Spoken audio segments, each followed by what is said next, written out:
Ayla, kamu mau resepsi ya? Selamat ya, tulis Raihan dalam chat di medsos Ayla.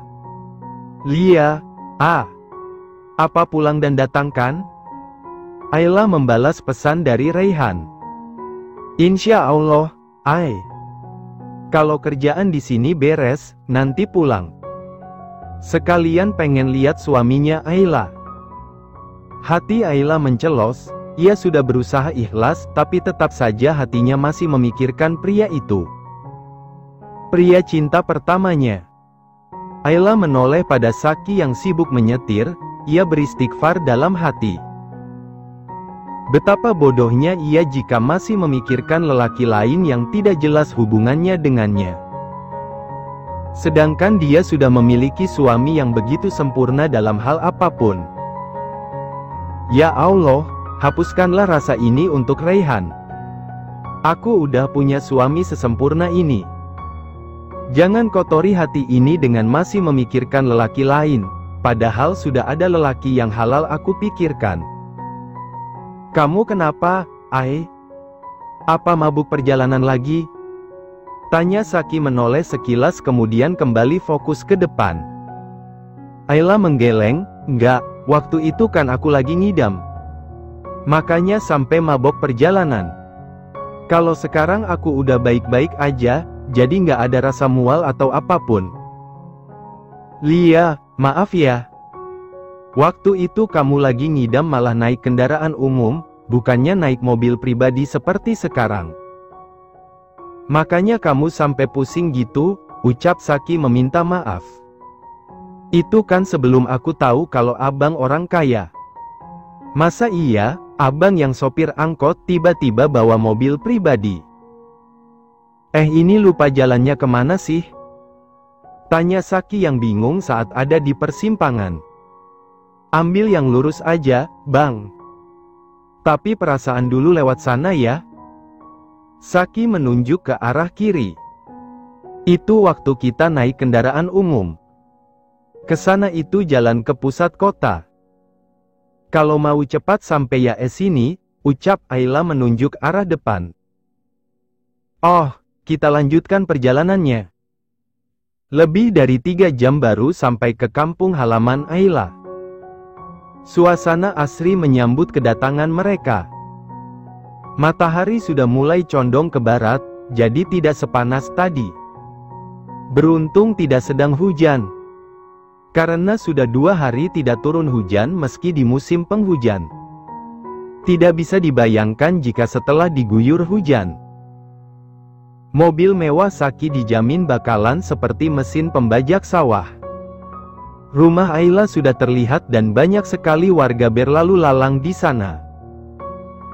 Dari mulai para pegawai yang sibuk memasak, memasang dekorasi dan panggung, juga tamu undangan dari para tetangga dan kerabat.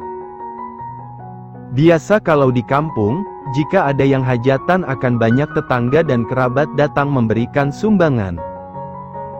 Berupa uang atau pangan. Hampir dari semua orang menoleh ke arah datangnya mobil Saki. Mereka terperangah melihat mobil mewah dan masih mulus. Terlihat dari plat nomor yang masih baru. Mereka menebak itu memanglah mobil baru. Wah, siapa itu? Mobilnya teh meni bagus pisan. Ilya, mana heran gitu. Pasti masih baru. Tamu dari mana ya? Apa dari Jakarta udah datang? Itu teh bukannya Neng Ayla. Apa itu suaminya Neng Ayla? Lia bener Neng Ayla, dia gelis pisan. Pangling saya lihatnya. Itu lagi suaminya menikasep gitu. Para warga itu ternganga melihat perubahan Ayla yang jauh berbeda dari beberapa bulan lalu. Ayla terlihat modis dan terlihat jauh lebih cantik. Apalagi saat mereka melihat Saki yang sangat tampan, dengan kaos putih lengan panjang yang mencetak bentuk tubuhnya. Juga jeans berwarna hitam. Saki yang datang saat menikah beberapa waktu lalu, berbeda dengan sekarang. Dulu ia datang dengan pakaian lusuh, wajah tidak terawat dan rambut yang gondrong. Sekarang Saki terlihat seperti artis dan model. "Assalamualaikum," ucap Saki dan Ayla. "Waalaikumsalam," jawab mereka serentak. "Apa, Emak?" Azad dan Ulfa antusias menyambut anak dan menantunya. Ayla dan Saki menyalami kedua orang tuanya kemudian silih berganti saling memeluk. "Neng, nak Saki. Ayo masuk, kalian pasti capek abis perjalanan jauh." Ulfa menuntun keduanya masuk ke dalam rumah. Ulfa mengenalkan Saki pada para tamu dan semua yang hadir. Mereka sangat mengagumi Saki. Mereka turut bahagia karena Ayla mendapat jodoh orang Jakarta yang tampan dan kaya. "Selamat ya, beruntung sekali Neng Ayla ini dinikahi orang kota yang tampan dan kaya," ucap seseibu. "Hatur nuhun, Uwa." Wanita itu ternyata masih saudara Ayla. Dia istri dari kakaknya Azad. Nggak jadi sama si Raihan. Dapat yang jauh lebih heran ya. Celetukan uwanya Ayla membuat Ayla dan orang tuanya tidak enak hati pada Saki. Raut wajah Saki terlihat berubah saat mendengar nama lelaki lain disebut. "Ah, Teteh. Jodoh itu Allah yang ngatur, kita nggak tahu bakal berjodoh sama siapa." Ulfa berusaha mencairkan suasana agar tidak tegang. "Lia, sih. Tapi lebih baik ini sih, daripada si Raihan. Dia cuma kerja jadi pegawai catering." Usi sepertinya sengaja mengatakan nama lelaki itu di depan Ayla dan suaminya. Jelas, ia merasa iri karena anaknya hanya menikah dengan seorang ustadz di salah satu pesantren besar di kota. Pesta pernikahan pun jauh lebih mewah Ayla. Dulu dia pikir pesta pernikahan anaknya termewah di kampungnya. Tapi nyatanya Ayla lebih mewah lagi. Apalagi sampai mengundang hiburan wayang dengan dalang ternama. "Wah, semuanya. Kami pamit dulu mau istirahat ya," ucap Ayla yang tidak mau lagi mendengar ocehan uwanya yang selalu saja seperti itu. Tidak mau terkalahkan. "Lia Neng. Istirahat aja. Kasian itu si Aanya, udah bawa mobil jauh dari Jakarta," ucap tetangga Ayla yang baik. Dia juga tidak suka dengan usia yang selalu bicara seenaknya. Ayla mengajak Saki masuk ke dalam kamarnya yang telah didekorasi menjadi kamar pengantin. Ayla menutup pintu kamar dan menguncinya. Ia menjatuhkan bobotnya di ujung ranjang. Terasa berbeda, Ayla menekan-nekan tempat tidurnya. "Kok kayak beda ya?" Ayla berjongkok kemudian menyingkap sepertinya. Ternyata baru, pantesan kayak gede banget. Ternyata tempat tidur yang dulu dari kasur kapuk dengan ranjang kayu, kini berganti menjadi matras yang empuk meski tidak seempuk di rumah Saki. Saki merebahkan tubuhnya yang lelah di tempat tidur. Matanya terpejam, ia mengingat ucapan Usi tadi yang menyebutkan nama Raihan. Ternyata nama itu telah mengusik hatinya dan membuatnya kepikiran. Ayla teringat, dia belum memberi Saki minum sejak masuk ke dalam rumahnya. Ayla menoleh ke sudut ruangan, ia mengulas senyum. Ternyata bapaknya telah menyiapkan dispenser di suhu di dalam kamar. Karena sebelumnya ia meminta untuk membelikannya dan menyimpannya di dalam kamar. Sebab Saki harus selalu minum di saat bangun tidur. Jadi, untuk memudahkan saja.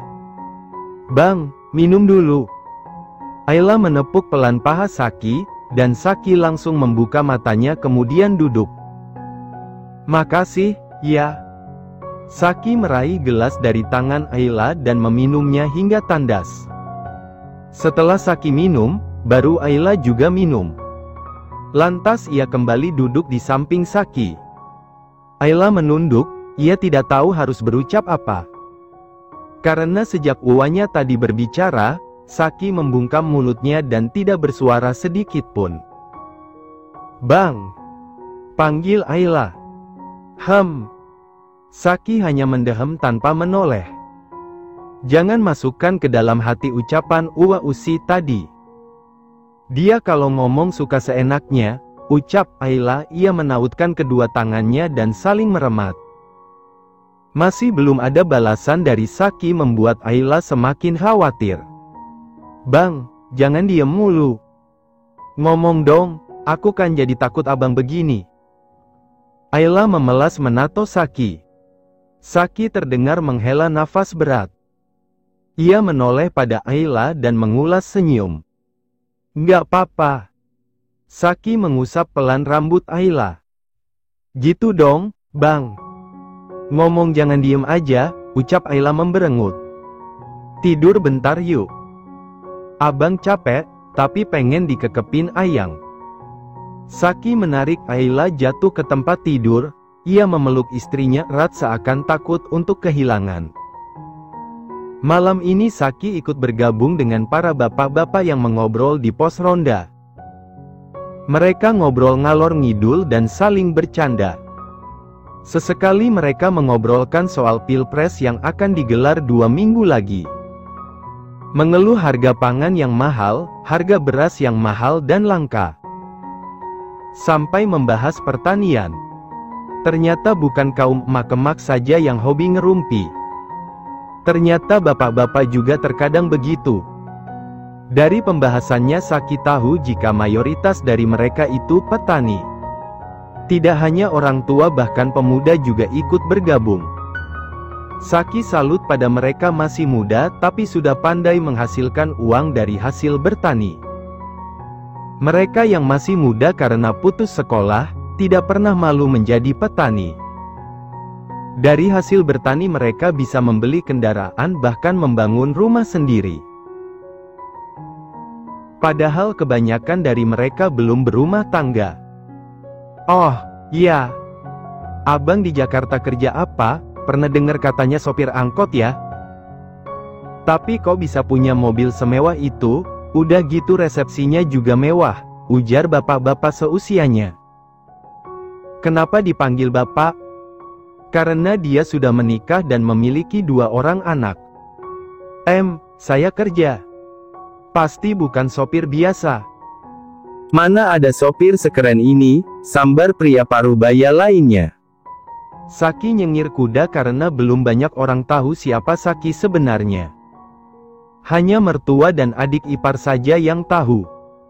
Saya kerja jual-jual rumah, Pak. Oh, makelar tanah?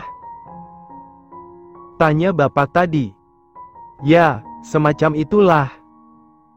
Tapi lebih luas lagi, ucap Saki, dia tidak mau terlalu terbuka yang jatuhnya jadi menyombongkan diri. Wah, berarti penghasilannya banyak itu. Makanya bisa beli mobil mewah sama biayai pernikahan semewah ini. Saki menanggapi dengan senyuman. Hanoa banyak berkomentar. Biarlah mereka mengira begitu, tidak penting juga harus mengatakan jika dia adalah CEO dari perusahaan properti. Kang Umar, si Raihan pulang moal? Tanya seorang pemuda pada pria tadi. Pertanyaan itu sontak membuat Saki mendonggak. Ia penasaran siapa sebenarnya Raihan itu. Dan apa hubungannya dengan sang istri? Tapi Saki sungkan jika ingin bertanya lebih pada Ayla. Ia cukup diam dan menyimak. Ngomongna teying cenah. Tahu tuh anak, kalau disuruh pulang susah, giliran gak diminta, pulang tiba-tiba. Rupanya Kang Umar iki kerabat atau saudaranya pria bernama Raihan.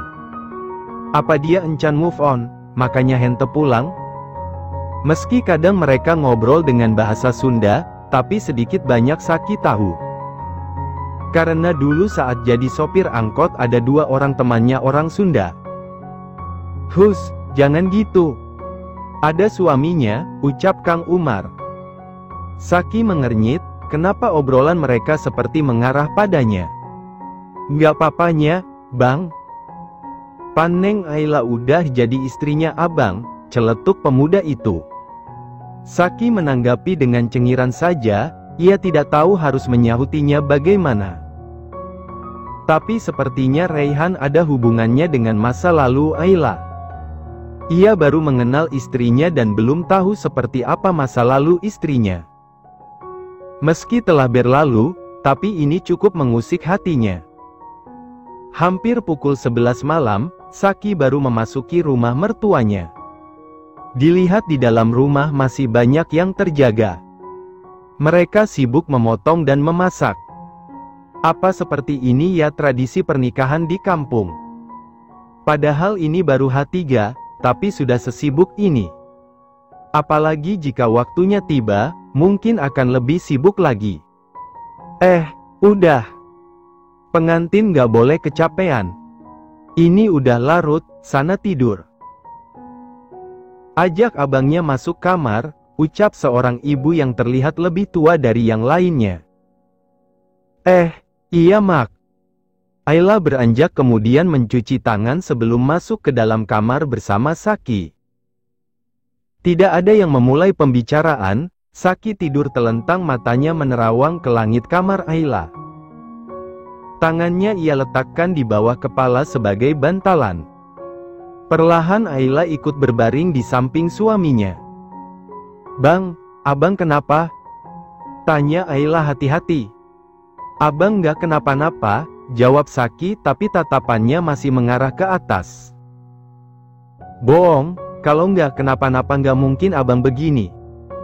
"Abang masih kepikiran dengan ucapan Uwa Usi?" tanya Ayla.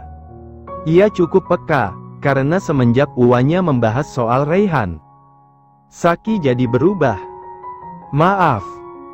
Jujur, abang terusik sama ucapan Uwa Usi. Dan tadi juga ada pemuda yang mengatakan hal yang sama," ucap Saki jujur. "Siapa? Dia ngomong apa sama abang?" tanya Ayla. Ia menghadap Saki menatapnya dengan serius. "Bukan sama abang, tapi sama orang lain yang sepertinya saudaranya si Raihan." Saki menoleh pada Ayla. Ayla menghela nafas kemudian membalikkan badannya menghadap langit-langit. "Percayalah, aku gak ada hubungan apapun sama Raihan. Dia hanya teman, kami hanya dekat. Itu aja gak lebih. Berteman ya. Kalian sepertinya begitu dekat, sampai orang sekitar saja beranggapan lebih." Ayla kembali menghadap Saki menyentuh tangan Saki. Saki menoleh dan melepas tangannya di belakang kepala. Ayla meraih telapak tangan Saki, menatapnya dan menumpuknya dengan tangannya yang terdapat sebuah cincin pemberian Saki.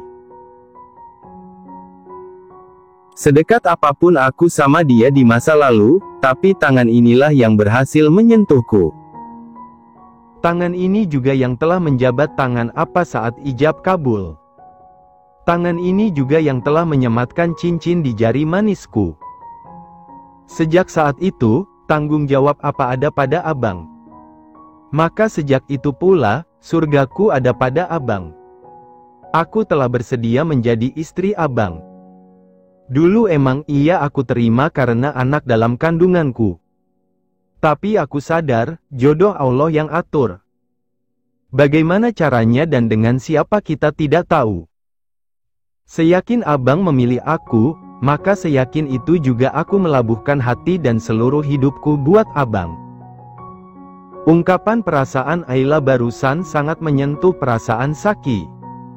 Karena cinta yang mulai tumbuh di hati Saki untuk istrinya. Ia jadi tidak rela jika ada pria lain yang juga menginginkannya.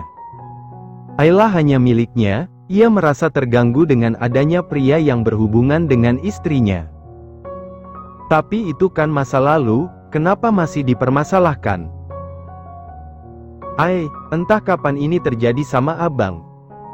Tapi abang gak mau kehilangan kamu, abang sayang sama kamu. Abang tidak suka jika ada pria lain yang menyukaimu. Saki menggenggam tangan Ayla dengan kedua telapak tangannya. Ayla tidak melihat ada kebohongan di mata Saki.